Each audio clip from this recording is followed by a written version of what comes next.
सबसे पहले हम गायत्री मंत्र का उच्चारण करेंगे। ओम भूर्भुवः स्वः तत्सवितुर्वरेण्यं भर्गो देवस्य धीमहि धियो यो न प्रचोदयात्। आज हमारा जो विषय होगा वो शब्द रूप में होगा। प्यारे बच्चों, संस्कृत शब्द रूप में राम शब्द या कृष्ण शब्द, बालक शब्द आप लोगों ने शब्द याद किए। 9th में 10th में आप याद कर रहे हैं। तो संस्कृत भाषा में जो भी शब्द की उत्पत्ति हुई है उसमें वैज्ञानिक रहस्य है, उसमें वैज्ञानिक रहस्य है। जैसे हम राम शब्द लेते हैं, राम शब्द का उच्चारण किया जाता है तो एक हमारे शरीर में 7 चक्र हैं।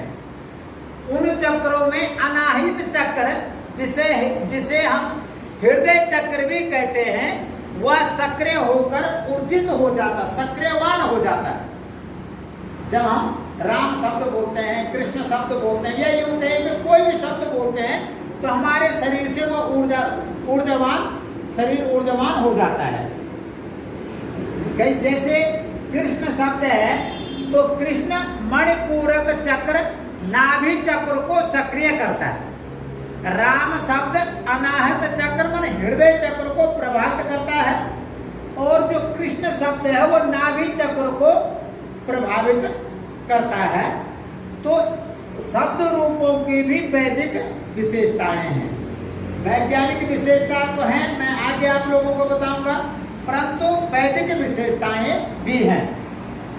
प्रत्येक शब्द जैसे राम शब्द, कृष्ण शब्द और बालक शब्द आदि शब्दों से धीरे धीरे याद करने से आत्म साक्षात्कार होने लगता है, क्योंकि ये शब्द 25 शब्दों का 25 तत्वों से बने हुए हैं। ये शब्द 25 तत्व,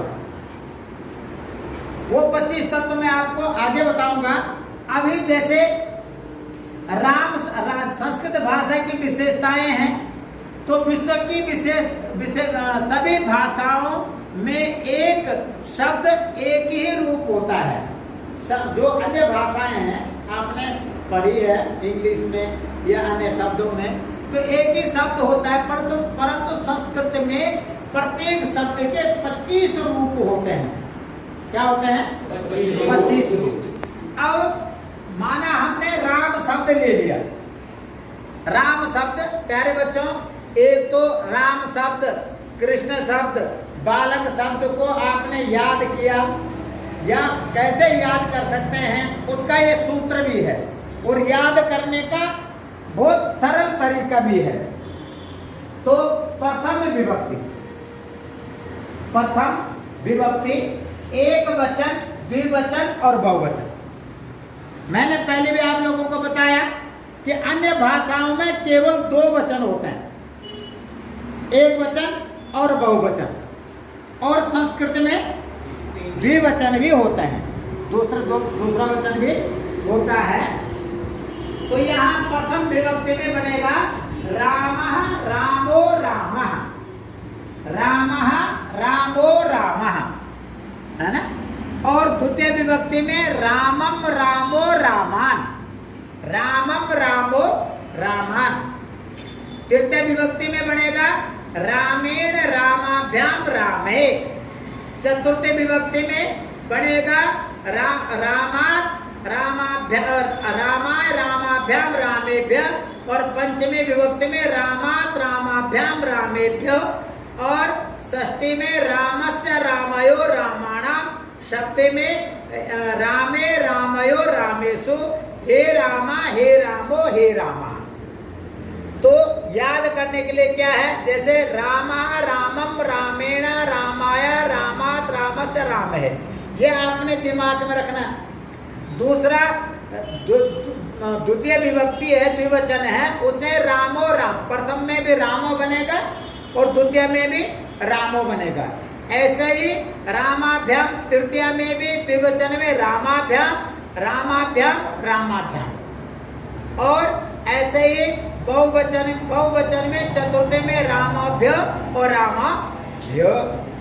और इधर पंचमी और षष्ठी में द्विवचन रामयो रामयो। तो ये एक याद करने का भी एक बहुत अच्छा सरल तरीका है। तो प्यारे बच्चों, अब हम बता रहे थे वे 25 तत्व है, इनको गिनिए।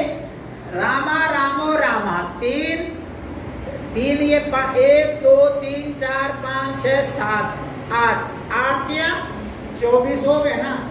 और 25वां जो शब्द है राम शब्द, ये 25 तत्व माने गए हैं, 25 तत्व कहा गया है। प्यारे बच्चों, अब हम आते हैं कि ये 25 तत्व आप लोगों के दिमाग में, मस्तिष्क में ये बात आए, 25 तत्व कहां से आए?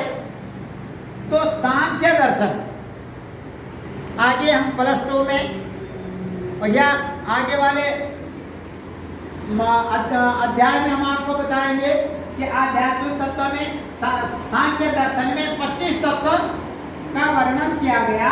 वो 25 तत्व ज्ञान के समस्त सृष्टि का ज्ञान प्राप्त होता है।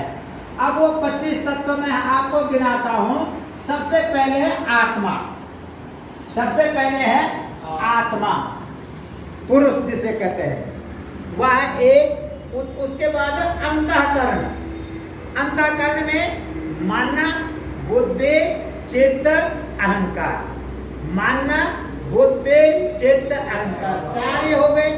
और उसके बाद ज्ञान इंद्रियां, नासिका, जिह्वा, नेत्र, त्वचा और कर्ण।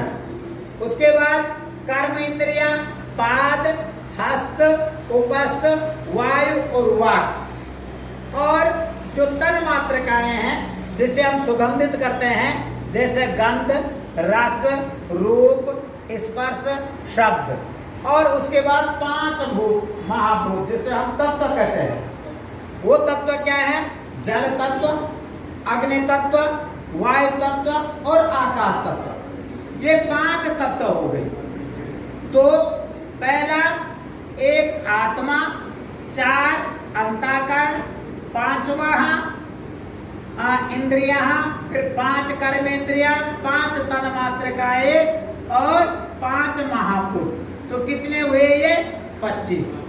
तो इन 25 प्रत्येक शब्द, जैसे बालक शब्द, राम शब्द, कृष्ण शब्द, है ना, तो इन शब्दों में आध्यात्मिक रूप में और वैदिक भाषा में या सर्वश्रेष्ठ और वैज्ञानिक भाषा, इसलिए भाषा, संस्कृत जो भाषा है उसको वैज्ञानिक भाषा भी कहते हैं। तो प्यारे बच्चों, आपने यह विषय आपने लिखना भी है और भविष्य में आप लोगों को कोई बताए कि वह शब्द के 25 तत्व कैसे होते हैं। ये आपने आत्मा, अंतःकरण, ज्ञान इंद्रियां, कर्म इंद्रियां, तन्मात्राएं और महाभूत, इन 25 तत्वों के कारण हमारे प्रत्येक शब्द में क्या कि वैदिक विशेषता भी है और आध्यात्मिक विशेषता भी है। तो इसको याद करें, इसको मनन करें और कल फिर हम आप लोगों को शब्द रूप, धातु रूप के विषय में आप लोगों को बताएंगे। धन्यवाद।